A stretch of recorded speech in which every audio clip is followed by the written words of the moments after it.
Hey, hello, this is Abel Parsons, AbeSapian, with my day 137 of the 100 days of making comics. I guess this is the aftermath of Comic-Con. So it was a pretty cool experience. It was cool to meet Scott and, well, stalk him, I guess. But, yeah, this was a lot bigger of a venue than the last one I went to. The last one I went to was only a single floor, and I had everything. I had all the artists, and I had all the booths and everything in the middle.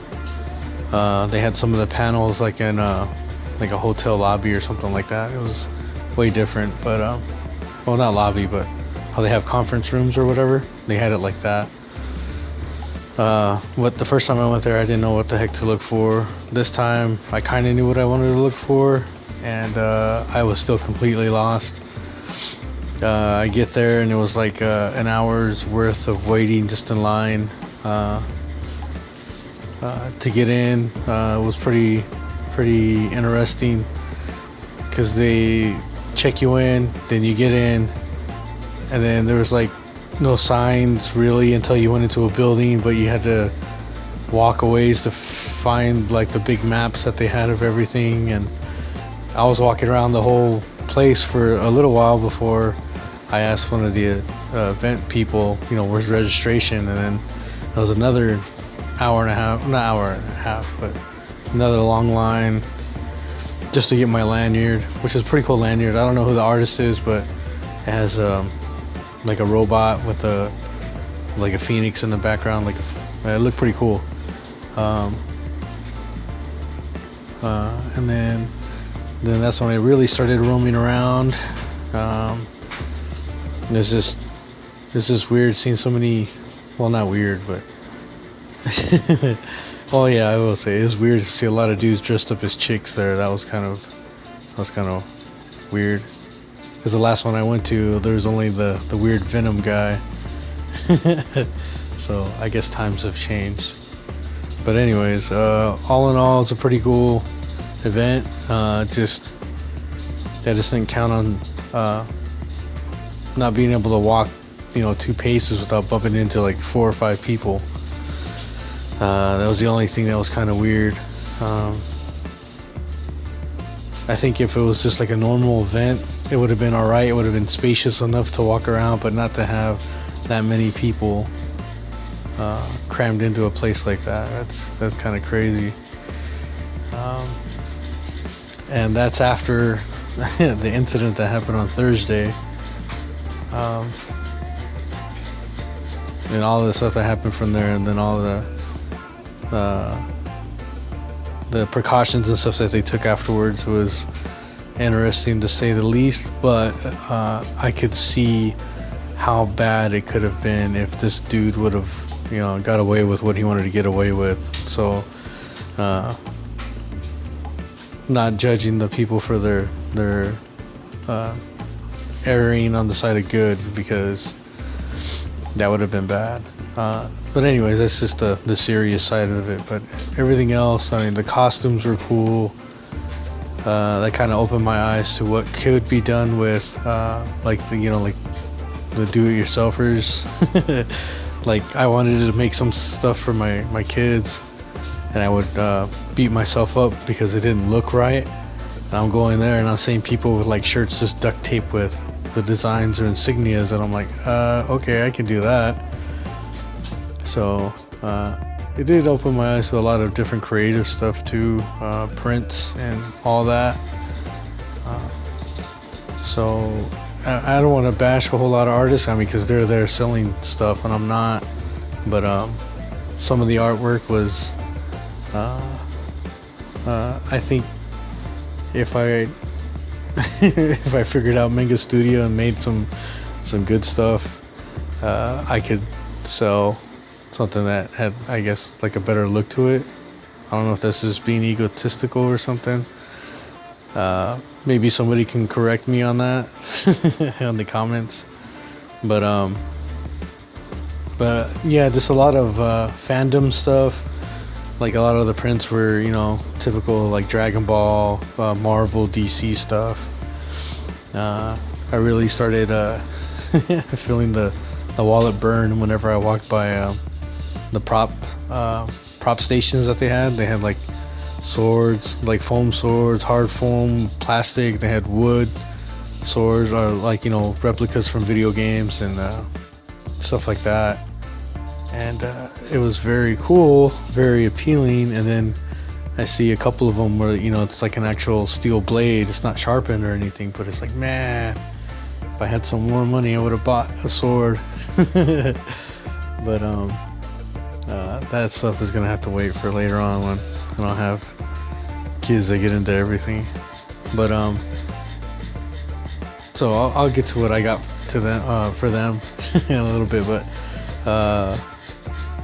it was just the crazy scene.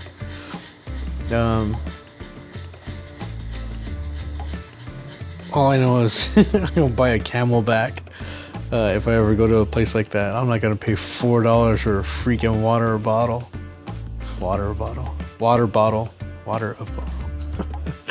Okay, now I know I'm tired. But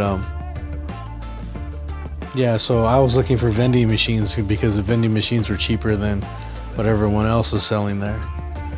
So I was kind of on a tight budget, but I did manage to get some stuff from Scott, which was very cool. And yeah, I got 3 of his little Mad Scientist kits, and my kids loved it so much that they started fighting over what the other one had. So I was like, I would have had to spend $300 just on each kid just to get them happy. But very quality stuff. If you guys ever see it or look at his web page and all that other stuff, do it. And your kids will love it. I mean, you'll like it too. So yeah, now we gotta find frames and stuff for the pictures. And while my super goal was to go there and meet or do the meet and greet with Dick Van Dyke, I guess I missed him, or he went on his lunch break, or, you know, some weirdness. So I had to my goal was to get like an autograph, so to give to my wife, but they didn't pan out. So I had to get 2 other pictures that they were selling, like right there by where they do the photo opportunities, I guess you would call it. So this is 2 prints, both from Mary Poppins. One looks like a picture from a cell. So it has like numbers and stuff like that for like a picture lot or something like that. And it's of Dick Van Dyke dancing with the penguins. And then another one of him just, you know, doing like his big smile laugh with him with a bunch of kites and stuff. So my wife really liked that. So what else happened? A lot of costumes, a lot of Deadpool. They had some kind of weird conga line going through there when I was there, of everyone just pulling anybody who was dressed up as Deadpool and making them chug through the whole arena. Or there was an artist area, then I saw him going up an escalator, and then I think I saw him someplace else. So it was pretty tripped out. But all in all, it was a pretty cool trip. I wish I would have did more of a vlogging thing instead of just like the selfie version of this. Just put the camera straight ahead.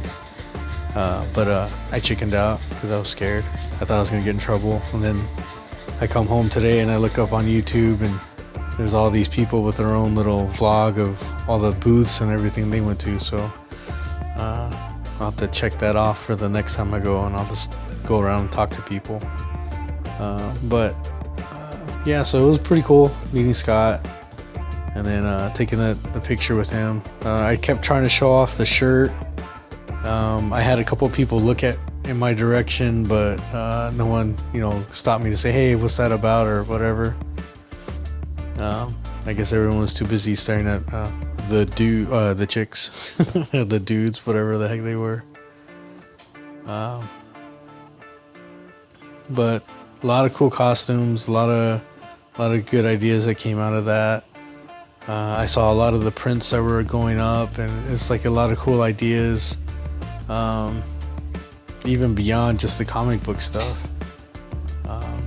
They had these people who were doing like scrap metal sculptures, and some dude, well, not some dude, this group of people were making like Captain America shield replicas, and then they would do other ones, and they would do like wall hanging things of like a silhouette of like a sprocket and gears, like the Iron Man face and stuff like that.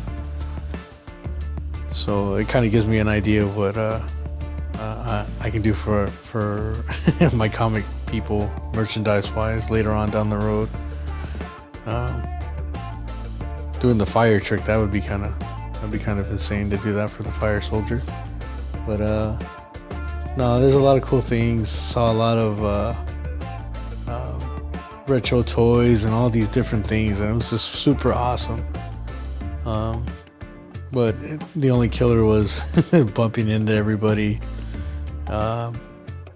Like literally walking 2 seconds and you're walking into somebody, or somebody's taking pictures or something like that. Not that it's a put off, it's just you're not trying to be that guy that's looking, photo bombing somebody's picture or something. But so who knows, maybe next time I can go as one of my characters or a different character. That would be kind of a cool way to promote that, or maybe even go as the guy in the shirt, and have me carrying a big old D100s board or something like that. That would be kind of cool. So I guess plans. But so I did a page of panel. Sorry, it took almost 12 minutes to get to it. So it's showing the hybrid soldier talking with the general. They make some kind of deal. So he's leaving the basement area, and the general is telling him, okay, go through this door, and welcome to your future kind of deal. And as he walks through the door, it's like this bright lights in there, so he's got to cover his eyes with his big old metal hand. So I was trying to show like him looking through his fingers, but I was getting the perspectives all wrong on the robotic fingers. So I'm gonna have to work on that. And then it ends with him looking at the fire soldier. I was gonna have him flying, but every way I drew him looked kind of weird, so I'll just have him standing there with like flames coming up out of his hands or something. And then I'll show more of the things that'll happen power-wise, I guess, with him later on, and how the hybrid soldier fits into everything. So that's what I'm doing. Hopefully this will do a big old spark for me. So hope you guys like the ending of this video. I think I'm going to go with that for now on, and I'm gonna take Scott's advice and see if I can get some things going with the shirt idea, since I guess I've had a couple people ask me about it, not at the Comic-Con, but through Facebook and people I know. So I might do that. Hopefully I can get that going, and it's not going to be too expensive, hopefully. Style I wanted to do for it is like I don't know what it's called style wise, but it's like the shirts that are like cut right here to the from the neck down. For the sleeves, it's a different pattern, so it's like a two-tone shirt, or it could even be like half, like the top half is like black or blue or whatever, and then the bottom's like gray. But the one I was trying to get, what I was thinking about, was gonna be like a cut right from here down.